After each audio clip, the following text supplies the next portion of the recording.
Warning: the radio broadcast you're about to hear was made by men and for men. It may at times seem a little rough around the edges, brash, and certainly not canonically approved by papal authority. But its content may indeed challenge you to become the man, father, husband God has called you to be. Listener discretion is advised.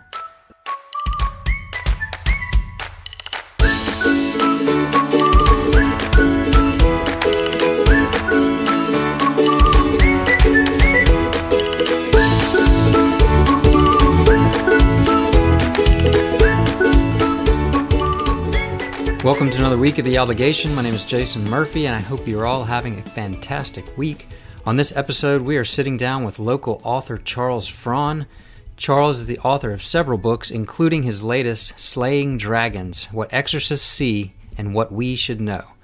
The book is about the spiritual battle against evil spirits and can be a spiritual help for souls in our times, in our spiritual fight against the devil and his influences.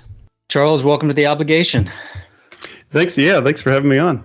Yeah, super excited to sit down and talk to you. I guess we first met for the 2020 Men's Conference. I think you decided to sponsor, which first off, thanks a lot. I really appreciate you being a sponsor for the last 2 years and getting ready for the third coming up in March. Yeah, they've been great events and a good cause all around. For those out there who don't know Charles, Charles is an author, written the book Slaying Dragons, but you've also got a few other books. Could you kind of tell us a little bit about Slaying Dragons and the others you have out? Yeah, so Slaying Dragons is definitely the big one. So the full title, Slaying Dragons, What Exorcists See and What We Should Know. It has 3 bishops' endorsements now. It's selling internationally. I'm just talking to a priest earlier. He's a monk, and his abbot is reading the book right now, which was a nice surprise, and he's going to get it later today, I think. But Slaying Dragons was the fruit of a spiritual renewal process that I went through. And during that process, I wrote 2 other books. So the first book I wrote is called Come Away by Yourselves. It's a practical guide to prayer for busy Catholics, essentially. I call it a guide to making a retreat, but I might change the subtitle because it's more fitting as a guide to prayer for busy Catholics, based on the teachings of St. Alphonsus Liguori, who's one of my favorite doctors of the church. And then while I was researching for Slaying Dragons, so that was written before I researched for Slaying Dragons, but while I was actually writing Slaying Dragons, I wrote a book for the youth because I attended I gave a talk at a diocesan youth conference in the mountains on spiritual warfare, and all the preparation I made, all the writing, all the reflection turned into a book called Swords and Shadows, Navigating Youth Amidst the Wiles of Satan. So that book is much shorter, designed for youth, young adults, and for their parents. So I made it really short, so if kids read it, they'll actually finish it, because most kids don't read nowadays, which is part of the problem. Yeah, exactly. And then I also have Slaying Dragons in Spanish, and it's called Matando Dragones. Yeah. Okay, that was one I was going to ask you. I wasn't sure about that one. I was looking back on that, so that makes sense. I'm still trying to get the word out pretty far for that one. Yeah, absolutely. So briefly, what led you into the path of writing, I guess, first off, and then into the spiritual warfare and kind of the expansion of that, and kind of a little bit how your faith, were you just brought up strong in the faith, or was there some speed bumps there, and then you kind of did a nice comeback? And I know how that is myself. We don't have enough time to go into all that, but just briefly, kind of so everyone kind of knows, what led you into that? Because it is a very intriguing subject. Yeah, the more I've looked back on it, especially with writing Swords and Shadows, because to write that, I looked back on my own youth, my whole life, and once I had learned the spiritual warfare things that exorcists can teach, I saw my youth from a whole new perspective and through a whole new lens. And really, it seems like God was, divine providence, of course he was, but I didn't see it until now, that he was really setting me up for this. I had no plan on writing these books, no plan on becoming a researcher of spiritual warfare and the teachings of exorcists.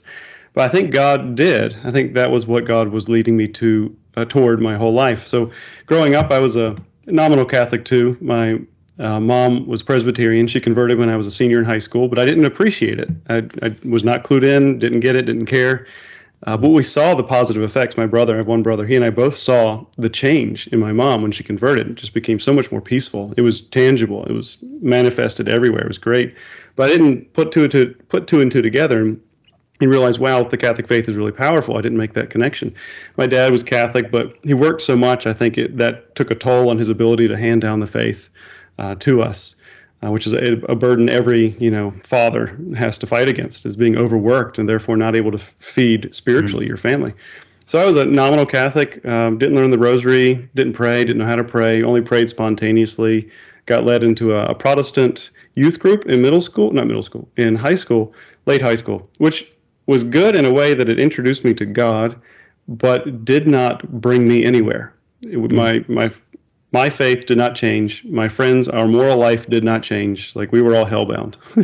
That's how I put it, because I taught high school theology for 10 years. I would always refer to myself as a youth as a hellbound pagan, because if I died before my conversion at the age of 20, I would be in a fiery limbo, a fiery place, I should say. I've probably got a few years on you, so I'd have been there waiting for you, welcoming you then to the, I'm sure. So that's right.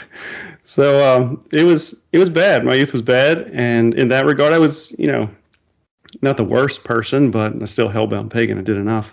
But it all kind of changed because from the age of 5 onward until junior year in high school, I was teased for big ears, having big ears, and this defined my life from the age of 5, and it set me up for this massive depression, and a major depression and a crippling anxiety disorder. I was eventually put on 5 medications. I dropped out of college, so it all hit me at age 19, 20, second year of college. There was nowhere lower I could go except for suicide. That's the only next step. And thankfully, God, I was a coward. Thankfully, I did not have the gumption. It's not courage, obviously, but the gumption to do anything about it. So God prevented me things. Yeah. But that was a moment of true despair. That semester, I dropped out my first semester of my sophomore year in college, and it was true despair for 3 or 4 months. And I was yelling at God, blaming God for everything. I had left the church after high school, never went back. But all these things, there's a whole other story right there. But all these things started to happen where God showed me that he was listening to all of my cries, my tears, me yelling at him, and he was ready to act, and he was going to, even though I didn't deserve it, and he started to without me asking. And my whole life changed immediately, overnight, essentially, right around Christmas of the year 2000. So Christmas, I guess, 1999, year 2000 was the big change. And then I wanted to be a priest, wanted to be a monk, but I was really damaged from the depression and the anxiety. It took me about 9 years, during which I was discerning the priesthood, to really find the healing. And then I discerned I wasn't called the priesthood, left the seminary after a year and a half. That was in 2008. I met my wife 4 months later, we got married. So we have 3 kids. Number 4 is on the way now. But I got my master's and started teaching theology. But still, I didn't. There was still a lot of work that had to be done. So when it came to writing, I had an interest in writing all the way back to when I was 12, just amateur stuff. But I always liked to write. Even when shortly after my conversion, I was writing again. I started journaling for 10 years. I would do a daily journal. I had these fiction stories I would write, different research I like to do. So when I got to my master's, that was great because I was doing all this research. And after my master's, I started researching all these different Catholic topics. Nothing came about to being a book until around 2017. I felt, and it makes a great story. God makes great stories. But I got to a point. Where it was like I had hit a spiritual roadblock, a blockade, and I could not progress in holiness any more than I had already achieved. And I didn't know. I didn't like that. I didn't know what it meant, and I felt powerless to challenge it. And it was a really bizarre moment. So I started talking to some priest friends that, lo and behold, they were trained in exorcism stuff and deliverance ministry. I didn't know it. So they started giving me some advice, and I did Exodus 90, which involved a lot of fasting. I can't afford to really lose weight, but I lost 20 pounds. Whoa. Yeah. Yeah, I did a little bit. I was a little dizzy at the end. Oh, yeah. Wow. Yeah. Cold showers were the worst for me, but it's a great program. Sure. Something I know I need more often, but I got to do it again. So we'll see one day, but go on. Sorry. Yeah, no, I want to do it again too. But I'm kind of a coward, I'm right there with you. It's rough. I traded the cold showers for lukewarm showers and driving to school with the windows down when it's 30 degrees. Okay. I mean, That's for me. That was the toughest. That was just it's brutal. It's brutal. Yeah. I mean, I did it, and I hate to scare guys because that was what I would say. But I mean, a lot of guys said it wasn't the food. It wasn't necessarily showers for them. It was other things. So I think it's everyone's different journey they're on. Well, that's awesome. I mean, that you and I could talk for a long time because it sounds like our past up until the age of 20, 21 perhaps is right on par because I kind of did that pendulum swing and I ended up in a seminary myself. Bouncing around, I discerned Brothers Novitiate, Benedictine monks, and then ended up in with the Fraternity of St. Peter briefly, and then Society of St. Pius X for a little bit longer, and then God eventually helped me to see my way. Came out, met my wife like 9 months after I came out of the seminary in 2000. So I think we're, our paths, they kind of cross there. We've had some very interesting patterns there for sure. And that we have 6 kids. So you've still got a little work to do on that part, but that's right. But that's congratulations on that. Before we get into anything too serious here, you were recently on with Keith Nestor, right? I was, yeah. Which is pretty exciting and interesting since he's going to be at the 22 conference coming up. So super excited about that. I was curious how y'all cross paths. How did that come up? Yeah, it's the whole thing I'm into is, ever since my conversion started, God revealed himself as divine providence. Like if I trust him, he will orchestrate my whole life, and he shows off, as I like to put it. Yes. So I was just my book is self-published, but it's selling internationally because I think God has pushed me to a grassroots networking strategy, just contact everybody I can. So Keith Nestor, it's funny, I was just watching on Twitter, St. Benedict Press, Tan Books, was advertising a book. I think it's this new Consecration of St. Joseph. It has a black cover. I'm not sure if you've seen it yet. I can't remember the name of it, but they had a 5-minute commercial. And in the commercial were all these podcasters talking about the book, like Patrick Coffin, Sensus Fidelium, a couple other people. I'm like, all right, who are these? So I watched it, and then Keith Nestor popped up. I'm like, Keith Nestor? I've never heard of him. And I don't know everybody, so he's got a good following. Sure. So I looked him up, sent him a message, said, I'll send you a book. He said, great, yeah, Divine Providence. I'd love to have you on the show. So real fast, it took off. We did a show. We did 2, one on sacramentals and one on spiritual warfare. The spiritual warfare was such a big hit. It was live. We're going to do a follow-up right before All Saints, All Hallows Eve. Oh, that'd be great. Yeah. I think it's October 26th. It's a Tuesday. Okay. And then I found out he's coming to Charlotte. I'm like, again, divine providence. Well, just sitting here right now doing this little work, this little show, The Obligation, which we're almost at a year on, it kind of spawned from the Catholic Men's Conference. I had gotten away from the Catholic Men's Conference for a few years for different reasons. Of course, family growing and expanding, and just things got busier and busier. But I knew God was calling me to do something. I knew I had to get it back involved and do something. And one day I received a phone call, and he asked me if I'd want to get back in, and I just instinctively said yes, absolutely. And so that I guess the 2019 conference jumped back in, and David from Carolina Catholic Radio wanted to do some cross marketing. I did a few recordings, and then I started doing some reflections. And then he said, "What do you think about a show?" And I'm just like, I don't know about that. I can't listen to myself speak, and I can't get in front of people and do all that. But here we are, and who knows where it'll go. And there's no coincidences. It's all God instances, and He knows what He's doing. And it's beautiful sometimes when you can just kind of move with him and let him guide. So last week on the show, we were talking about heaven as a specific physical place as defined by Scripture. We went into a lot of details regarding the actual size of it and the detail of the materials as it is in Scripture. So this week, interestingly enough, I had planned on speaking a little bit about hell. You and I kind of connected and thought, well, we're talking about slaying dragons and spiritual warfare here. I think it would be a great kind of tie-in. So today, just wanted to jump in a little on, as we talked about heaven being an actual physical place, hell is the same. Starting off, we could look as defined from the Catechism of the Church. The teaching of the Church affirms the existence of hell. and its eternity. Immediately after death, the souls of those who die in a state of mortal sin descend into hell, where they suffer the punishments of hell, eternal fire. The chief punishment of hell is eternal separation from God, in whom alone man can possess the life and happiness for which he was created and for which he longs. So that's our church definition.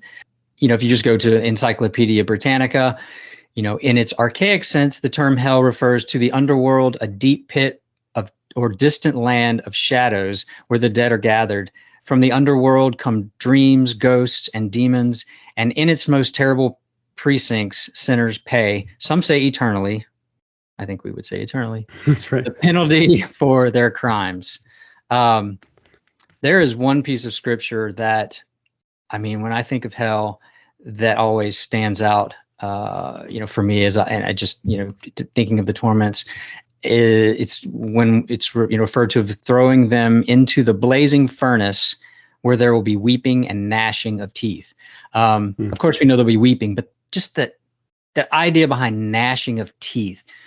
I can't even what is that? What are your thoughts when you hear that description of hell? What comes to mind for you? Yeah, the angst, I guess. I study a lot. Like right now, I'm reading a lot about what motivated the demons to fall, and what animates them, because they're the ones that attack us in temptation all the time. And the gnashing of teeth is this like unquenchable desire for revenge, to attack us, to kill, to get what they lost. This regret. And then the wailing is just the punishment, the pain on top of it all. So they're both miserable, bitter, angry, and tormented in pain at the same time. And the another one that comes to mind is the worm that does not sleep. Oh, yes. Oh, and yeah, some of the doctors of the church, I'm not sure if they all interpret it this way, talk about that as being the conscience. Like you're constantly regretting everything you did. And then if you think about a worm literally, though, it goes back to the wailing and gnashing of teeth. Like worms just go around among the dead things in the dirt and constantly eat and expel them, and then like re-eat and re-expel. And that's a lot of the popular images of Satan just devouring and expelling. I think like those both drowning but never dying, burning but never dying. Of course, those are the physical. That comes to mind. We think the physical torments, which are horrible, but the spiritual side, of course, is much worse. The loss of God. It's a place of complete darkness. The light of God is removed, and it's been said that the pains of hell are not necessarily from the burning, but from the coldness of the removal of the light of God, which I think is a very scary image. And that weeping, that there's a recording out there I've heard, and I can't remember where it was, but at some point it was something was revealed. It was a recording of the sounds and the wailing of hell. I don't know if you've ever come across that or aware what I'm talking about. It sounds familiar, but I can't remember any details. Who knows the validity of it? I don't know, but it was enough for me to hear, to really be, put enough, a little bit of fear there, a lot of bit of fear there. So, hell is obviously a place of complete darkness. So you have all these, you have these physical torments, you have these spiritual torments, and then you have, the darkness, just being in utter darkness. We know fear, as children, my kids, they will just play little games on each other, and they'll be down in the basement, and whoever's last, I don't approve of it. And then we've had a lot of talks about it, but kids, and they'll run upstairs, turn off the lights on the one that's left in the basement. And just, and as a kid, we all know that's a horrible feeling, or being lost. Thinking back to childhood, if you've ever been lost, or if you're as a parent, there's been, one or two times where, we may have been in an amusement park or somewhere, and might have lost sight of the child for just that couple of moments or a minute. What fear there, but golly, the fear there, and in the darkness away from God. It's just, I can't even really put my head around that loneliness and that fear and anguish there. Yeah, I recently, the last month, I can't remember where it started. I wrote about it in my journal because it was just so profound, was this nagging fear of being buried alive. Oh, And it's something that has kind of haunted me, I guess, for years. Like, that's the worst way to go. yeah. But something about, I really think it was diabolical because I couldn't get out of my head this image, and it would always hit me. And I would realize when it would hit me, like hit me in my soul, and then it would show me that I'm not trusting God. I don't trust God to govern my death. I don't trust God to protect me at the end of my life, even if I were buried alive. I'm not trusting him. But what was also happening was when I would imagine, when I would see, almost like a vision, being buried alive, the terror that would overtake me would shock me. It was kind of like, a fear of hell, an experience of hell, what hell's going to be like. You're essentially buried alive. There's no recourse. There's no one to help you. And we need those. We need that. Like, that happened to me a couple of weeks ago, again, on something else. And I pondered, like, what if this was permanent? It was almost like my guardian angel said that to me when I was considering something. I think it was just some bodily ache that I was just so tired of. I wanted it to go away. But it wasn't. And then my guardian angel perhaps said, what if this was permanent, eternal? What if you eternally felt bad? And the way it worked, it kind of shocked me of the eternity of hell. That's one of the options for the afterlife if we're not careful. Absolutely. We hear the act of contrition, we go to confession, we're sorry for the sins. We dread the loss of heaven and the pains of hell, but most of all, because we've offended our Lord. And I think, yes, there is a good and healthy fear. There's a good and healthy fear of God, and there's a good and healthy fear of hell. Mm-hmm. But for children, there's a good and healthy fear of parents, not in a demeaning or condescending or a commanding way, but just that's just something that keeps us all kind of in the right direction, right? At a bare minimum. But then once we really truly understand love and relationship, then we as children, we as parents, we act out of love, and that and that's, I know in my life, the closer I've been with God, the times that I'm praying, the times that I'm communicating with him, I don't get the gut wrenching, fears of life, whether they're just, bad things that come along in life. And we've all got those bad things that come along, whether they're in business or relationships, friends, whatever, maybe our spiritual walk. But it's nice to sometimes reflect on that and think, wow, I remember that point in my life when I wasn't very happy. And going back to earlier, our youth, in our late teens and 20s, I hit rock bottom and I just cried and wailed. Speaking of wailing, I was wailing and just in misery. But thinking of those times, because I wasn't close to God at those times, I didn't know what the answer was, but I knew I wasn't happy.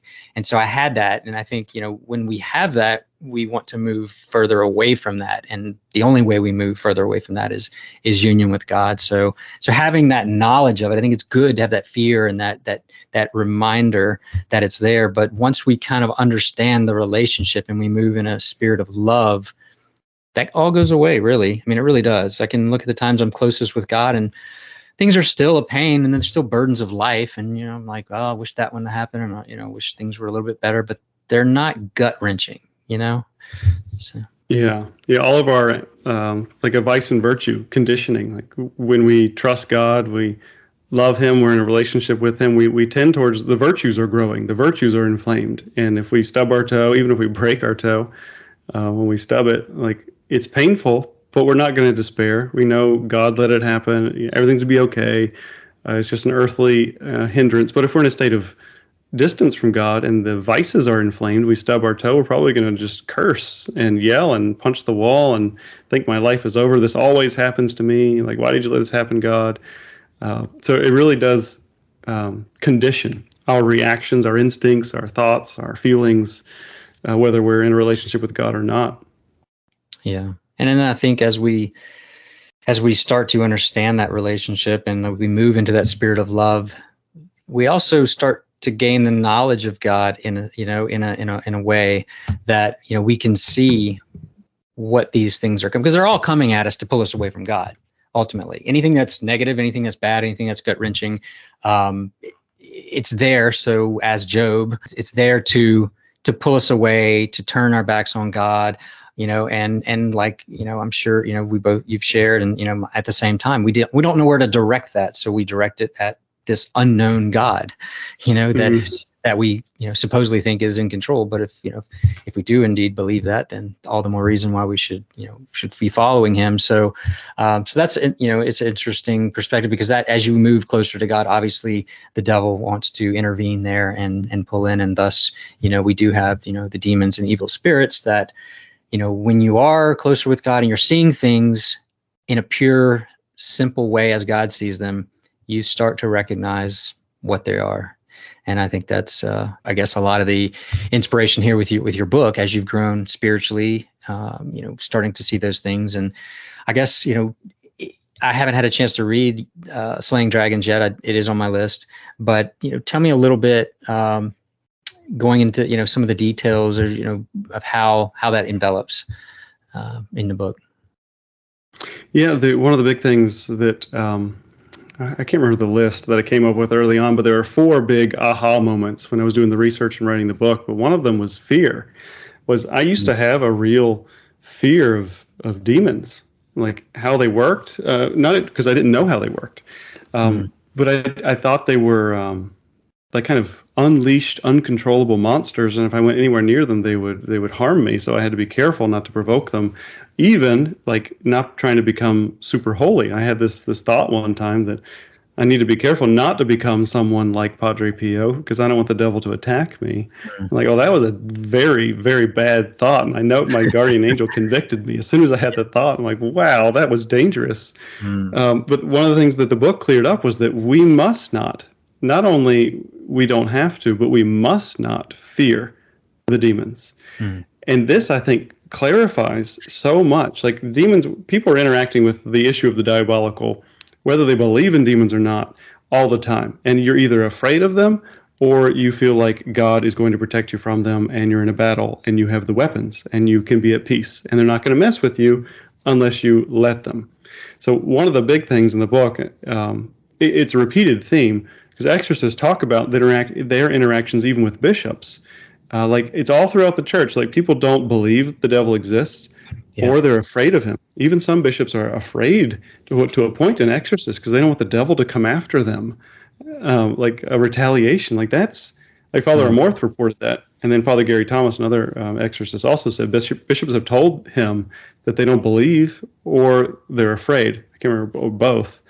But we don't have to be, and that's one of the things that a lot of people have gotten out of the book is peace. Like, some people are afraid to read the book because it's about demons and they think that it's going to scare them. But the exact opposite is what happens to people. They read it and they realize, oh, well, yeah, that's what the demons are doing. They're dangerous. They're crazy, evil. But I don't have to be afraid of them because God is protecting me all the time. In all of these ways, God is protecting me. Then I can be at peace, even though there are demons out there. And I think that ties it back into the relationship. The deeper our relationship is with Christ, the more we have peace and the tangible effects of his love in our life, which is he conquers the demons and protects us from them. Yeah. But there are also these warnings talking about the issue of hell. Like, if we stray from him, the demons are there kind of to scare us back to him, but also as a warning of what'll happen after death if we abandon Christ. Like, what we'll get. Like, these will be our eternal companions, the demons. Yeah, absolutely. Well, unfortunately, that is all the time we have today, but we are going to pick this up next week, where we continue discussing spiritual combat and get into a little bit about Halloween. Hope everyone has a great week. And just a reminder that registration is open for the upcoming March 5th, 2022 Catholic Men's Conference of the Carolinas, where you can meet Charles in person and pick up some of his books. Information can be found at www.catholicmenofthecarolinas.org. And the Carolina Media Network still has their 30 for 30 fundraising campaign going on. Make sure to go to www.carolinacatholicradio.org to get more information and help keep us on the air. If you'd like to find out more about Charles and pick up a copy of his book Slaying Dragon or one of his other books, you can go online to www.theslayingdragonsbook.com. For the Obligation Radio Show and the Carolina Catholic Media Network, this is Jason Murphy. God bless and Esto Vir.